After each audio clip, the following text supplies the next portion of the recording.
Okay, as I was discussing Ulashed for the camera cutoff, let's go ahead and finish with him. So again, he's a 2 mana, 2 colorless green-red creature, 4 cast cost in total for a legendary Hydra. Comes into play with a +1/+1 counter for each green creature I control, other green creature, and a +1/+1 counter for each other red creature I control. So if I don't have a lot of creatures and I cast him, he's not going to be that big, he's not going to be that impressive. I used to have him in my Throwmark the Insatiable deck, where I really wanted him for the Sapling ability. 1, remove a +1/+1 counter from Ulashed, either deal 1 damage to another creature, or create a 1/1 green sapling creature token. So, usually this is what I want to do. Throwmark went wide because he was hungry and wanted a lot of things to be in place so he could eat them when he comes down out of the command zone. But anyway, this is Animar, so Ulashed is in there just for fun. Voral of the Hulklade. 1 blue and green for 1/4 legendary human merfolk. Green-blue tap. For each counter on target artifact, creature, or land, put another of those counters on that permanent. So, it only adds 1 more counter. It doesn't double, doesn't do anything really that impressive, just an additional.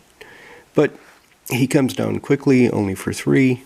The ability is pretty cheap to use, just 2 mana and tap. He is a 1/4, so he's beefy enough to survive a lot of blocks if I need a blocker.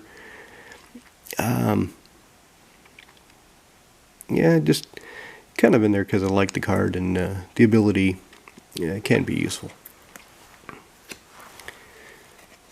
Apocalypse Hydra. So here we go, one of the big Hydras I have. Well, potentially big. One of the reasons I have this stack of cards to swap out and make a different version of Animar if I get bored with the current version. So, X green red. Apocalypse Hydra comes into play with X +1/+1 counters on it. If X is 5 or more, it comes into play with additional X, so it doubles the counters if I spend 5 or more. And 1 red, remove a +1/+1 counter from Apocalypse Hydra, and it deals 1 damage to target creature or player. So it kind of fits in with Ulashed. Ulashed only hits creatures, and only costs 1 to activate. Apocalypse Hydra can hit players too, and costs 1 and a red to activate for each counter. So it'd probably be broken if it said 1 red, remove any number of +1/+1 counters from Apocalypse Hydra, deal that much damage. That would be dirty. But that's not what it says. Deep Glow Skate. This needs to be in foil soon. This is one of those cards that Commander players love. So far it's only been printed in a flat form, non-foil. I would really love to see it in a foil. I'd buy a few, that's for sure. So what is it? It's 5 for a 3/3 fish. When it comes into play, double the number of each kind of counter on any number of permanents.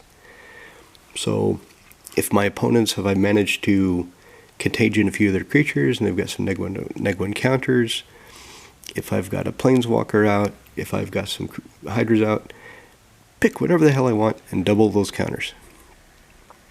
Also, this is great with Animar because it only has 1 blue in the cast cost. Can't lose sight of the fact that Animar is the commander, and every creature that I cast makes Animar bigger and makes my subsequent creatures that I cast following them cheaper.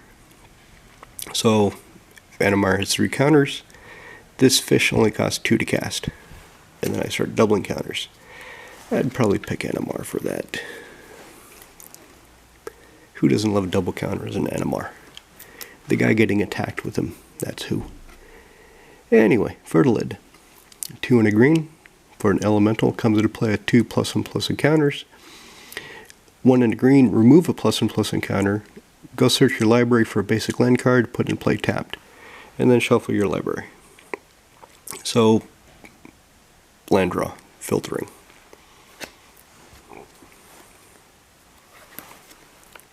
Genesis Hydra. So this is one of the cool non-wizards employee created cards. So X and 2 green for a plant Hydra. Cast Genesis Hydra, reveal the top X card your library. You may put a non-land permanent card with converted mana cost X or less from among them onto the battlefield, then shuffle the rest in your library. Genesis Hydra enters the battlefield with X +1/+1 counters on it. Okay, yeah.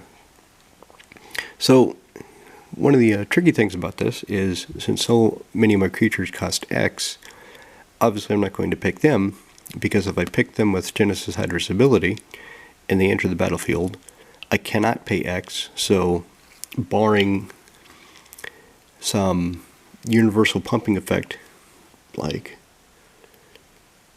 oh, I can't think any offhand that aren't white, Crusade, or the Green Crusade, Gaia's Anthem. Unless I have something like a Gaia's Anthem, anything that comes into play with X will die, because it would have no power, no toughness, state-based effect, 0/0 creatures die. End of story. Moving along, Glenda Archmage. 3 and a blue for a 2/2 flyer, fairy wizard. Blue, sacrifice Glenda Archmage, counter target non-creature spell. She has persist, so she'll come back into play with a -1/-1 counter the first time, come back into play not at all the second time because she'll just be dead. But if I can get rid of those -1/-1 counters by putting +1/+1 counters on her, or bouncing her somehow, then she's reusable.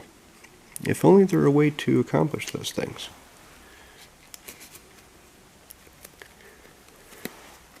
Okay, Herald of Secret Streams. 4 for 2/3.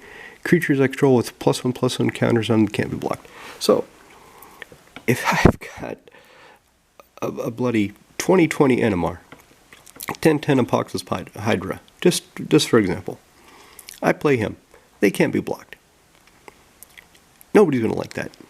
And he's a 2/3 creature, so a lot of the any small pinpoint damage isn't really going to hit him. But yeah, he'll get targeted quickly, and people will not want him on the board.